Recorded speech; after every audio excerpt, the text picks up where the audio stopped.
भारत का हृदय कहे जाने वाले मध्य प्रदेश की हरी भरी वादियों में अनूपपुर जिले में है प्राकृतिक और आध्यात्मिक पर्यटन भूमि अमरकंटक।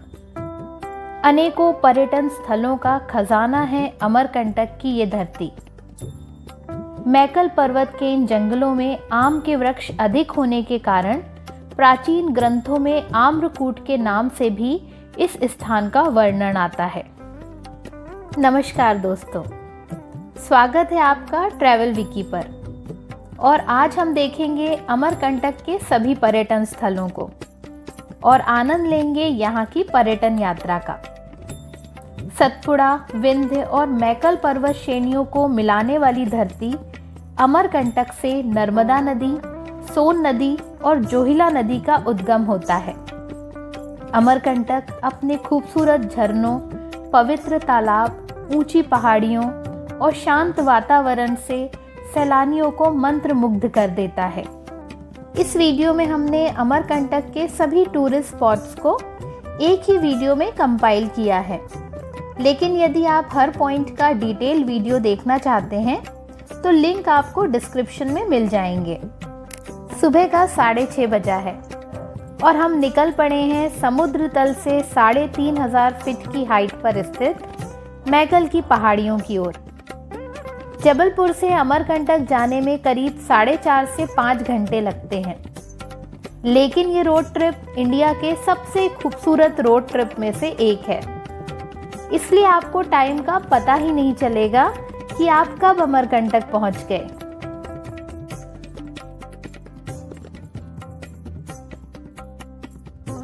इन्हीं खूबसूरत नज़ारों के साथ हमने ब्रेकफास्ट भी कर लिया, जो हम अपने साथ पहले से ही लेकर आए थे। और अमरकंटक पहुंचने से पहले एमपी टूरिज्म के मिडवे ट्रीट में हमने लंच भी कर लिया।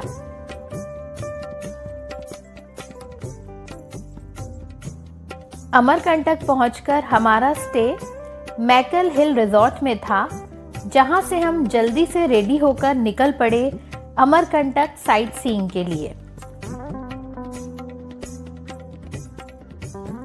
सबसे पहले हम गए अमरकंटक के सर्वोदय जैन मंदिर, जो भगवान ऋषभ देव को समर्पित है, जिन्हें आदिनाथ के नाम से भी जाना जाता है। मंदिर के सामने बना ये मान स्तंभ 144 फीट ऊंचा है।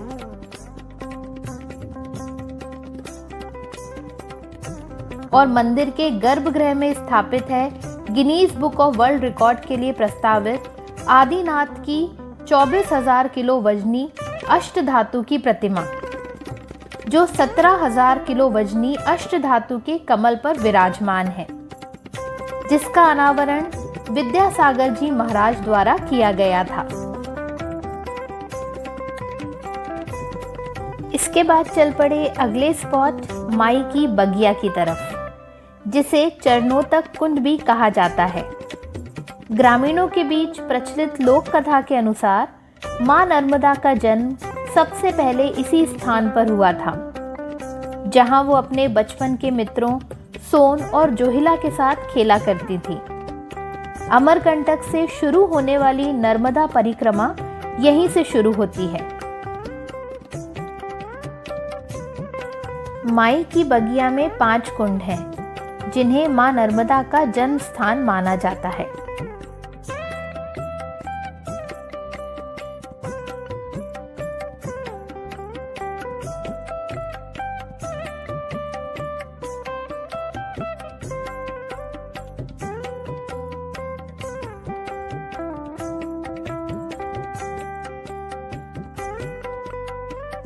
इसके बाद हम पहुंच गए श्री यंत्र मंदिर, जो कि एक तांत्रिक मंदिर है और इसका निर्माण 1991 से चल रहा है, लेकिन 34 सालों में भी यह मंदिर पूरा नहीं हो पाया। इसका कारण यह है कि ज्योतिषीय गणना के अनुसार इस श्री यंत्र मंदिर का निर्माण सबसे शुभ केवल गुरु पुष्य नक्षत्र में ही किया जा सकता है। इसलिए वर्ष में जब जब इस तरह के ग्रह नक्षत्र बनते हैं, तभी मंदिर का निर्माण कार्य पुनः शुरू किया जाता है।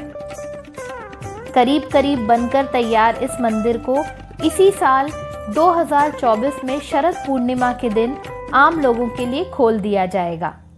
इसके बाद हम पहुंचे नर्मदा कुंड, जो कि मां नर्मदा का उद्गम स्थान है।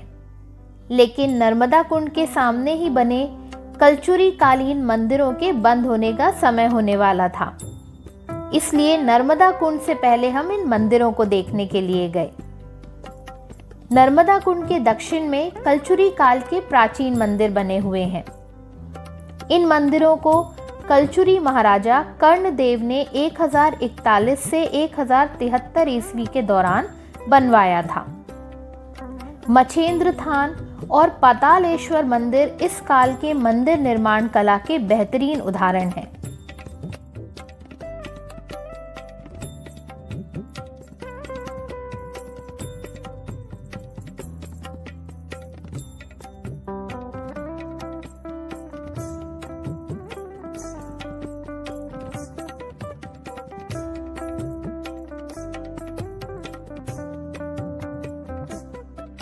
और अब हम फाइनली आ गए हैं मां नर्मदा कुंड। नर्मदा कुंड नर्मदा नदी का उद्गम स्थल है। इसके चारों ओर अनेक मंदिर बने हुए हैं। कहा जाता है कि भगवान शिव और उनकी पुत्री नर्मदा यहाँ निवास करते थे।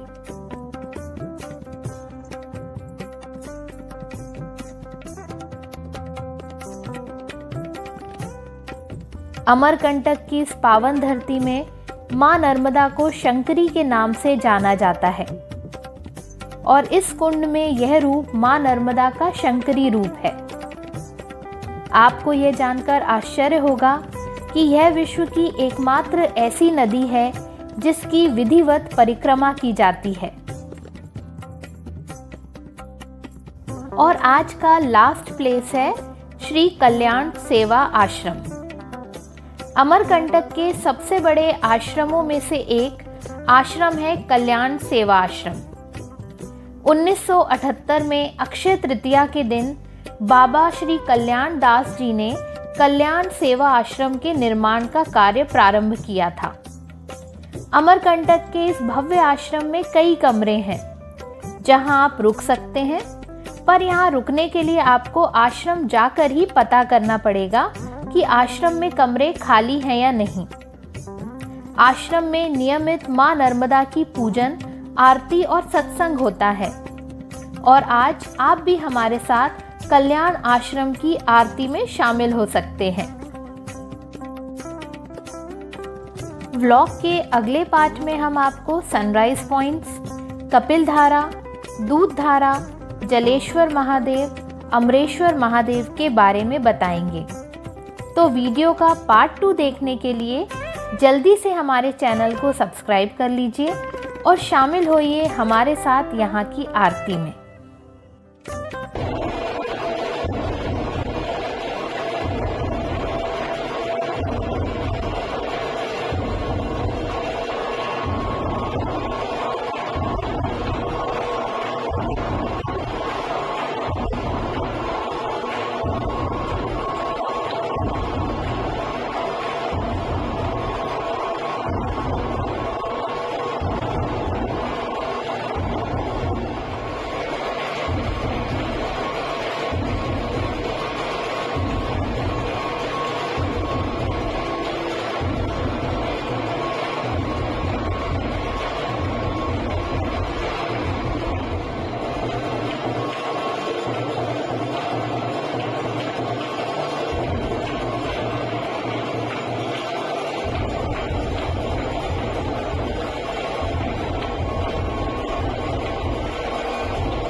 और हम 5 बजे उठ गए हैं अमरकंटक का सनराइज पॉइंट देखने के लिए।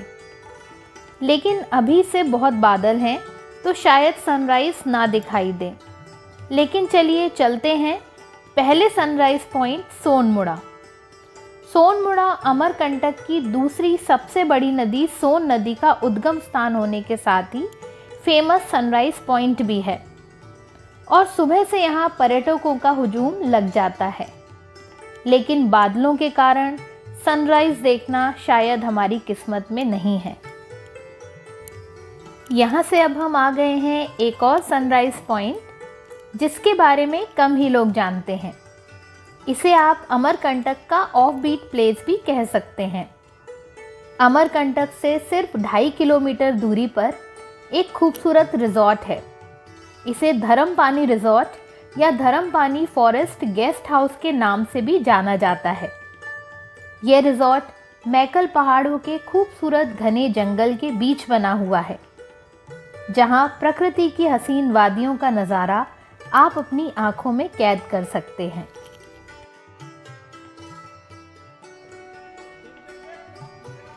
यहाँ भी सनराइज तो नहीं दिखा, लेकिन इस चाय लवर बंदर से मुलाकात हो गई, जो चाय पीकर बिना बिल दिए ही भाग गया।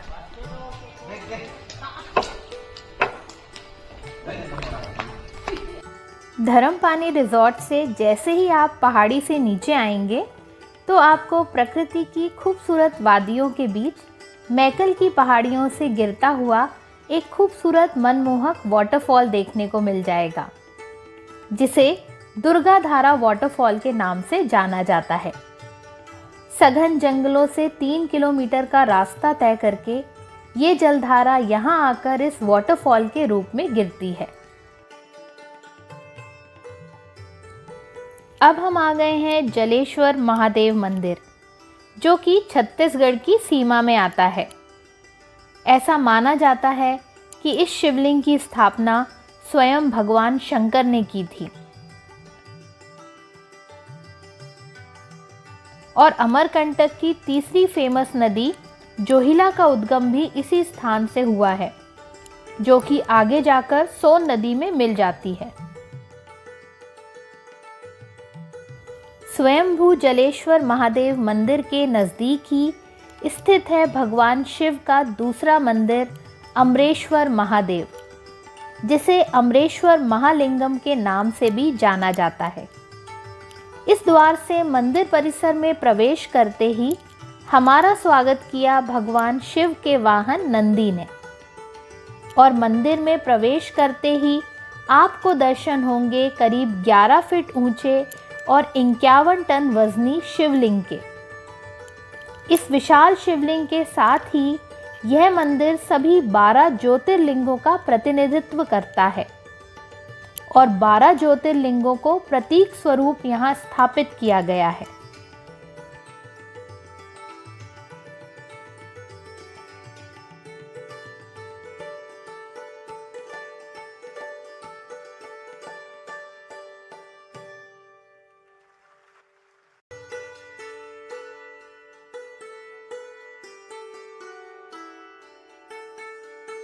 भगवान शिव के दर्शन करके अब हम पहुंच गए हैं अमरकंटक की सबसे फेमस जगह कपिलधारा वाटरफॉल, और यही है वैदिक काल के कपिल मुनि का आश्रम, जहां उन्होंने सांख्य दर्शन की रचना की थी।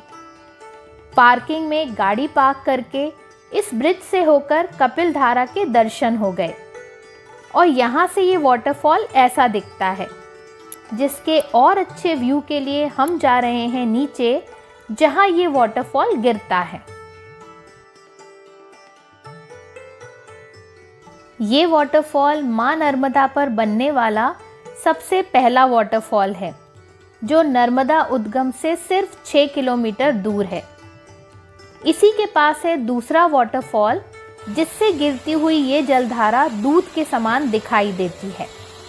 इसलिए इस वाटरफॉल का नाम दुग्ध धारा या दूध धारा रखा गया है। दूध धारा वाटरफॉल के पास ही स्थित है महर्षि दुर्वासा की गुफा, जहां बैठकर दुर्वासा ऋषि तप किया करते थे। उसी जगह आज दुर्वासा ऋषि की यह प्रतिमा स्थापित है। गुफा में और अंदर जाने पर मां नर्मदा की इस प्रतिमा के दर्शन होते हैं, जो एक मगर पर विराजमान है। कपिल धारा और दूध धारा के पास ही हमें कपिल मुनि के पद चिन्ह भी देखने को मिले, जो वैदिक काल से संरक्षित हैं। और इसके साथ ही हमारी अमरकंटक यात्रा पूरी हुई और फिर से उसी सीनिक रास्ते पर हम चल पड़े अमरकंटक की सुखद यादों को अपने जहन में और कैमरे में कैद करके।